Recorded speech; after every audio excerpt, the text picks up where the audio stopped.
kind of what we expected heading into that football game. We had a great conversation with Coach Harsin on Friday, and obviously the first question on everyone's mind is, hey, how did the battle turn out? Who looked good? Are you feeling good with TJ heading into the season? And he was really impressed with TJ's mentality. A lot of things, especially from being a competitor standpoint, they felt like they improved with him, keeping his eyes up, keeping him focused downfield, not looking down the rush. So I was excited to see what TJ would look like. But he did say, hey, man, Robbie's improved a ton. And Robbie Ashford is someone that you're going to see in this ball game early and often. And, it's funny, I was on the field before the game, and I was, I love to go watch the quarterbacks warm up, see what they look like, see who can really spin it, because, it's hard to tell on film. It's really hard to tell who's the guy that the ball just pops out their hand, who's the guy that muscles it.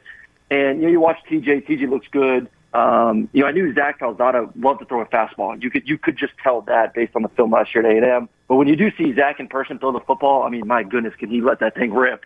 Would still love to see him, develop, if he ever does get a chance, develop his touch in a little bit more anticipation. But that ball just comes right off his hand. And then I looked at Robbie, and I know his warm-ups and guys, aren't 100% in there or not, but the ball, it doesn't have that same kind of effect. And you knew he wasn't the best of the three throwing the football.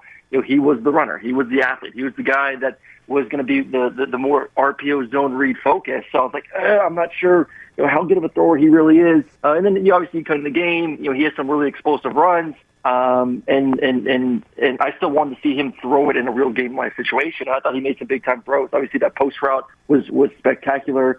Made some other good throws. But I love the game plan from Harsin, mixing in personnel groups, mixing in the quarterbacks. I mean, I loved, the one time he had both TJ and Robbie in there at the same time, and it turned into somewhat of a triple option where Robbie came in motion, got the ball, was able to an option off the defender to tank, and then it turned into a big run play. So, you got athletes on the field. There's no doubt about it between the quarterbacks and Hunter and Bigsby. And, I thought the receivers, look good, and it's hard to judge it off a Mercer defense like that. But there's skill in that offense. Now it's Harsin finding ways to get all of them touches, creating different formations.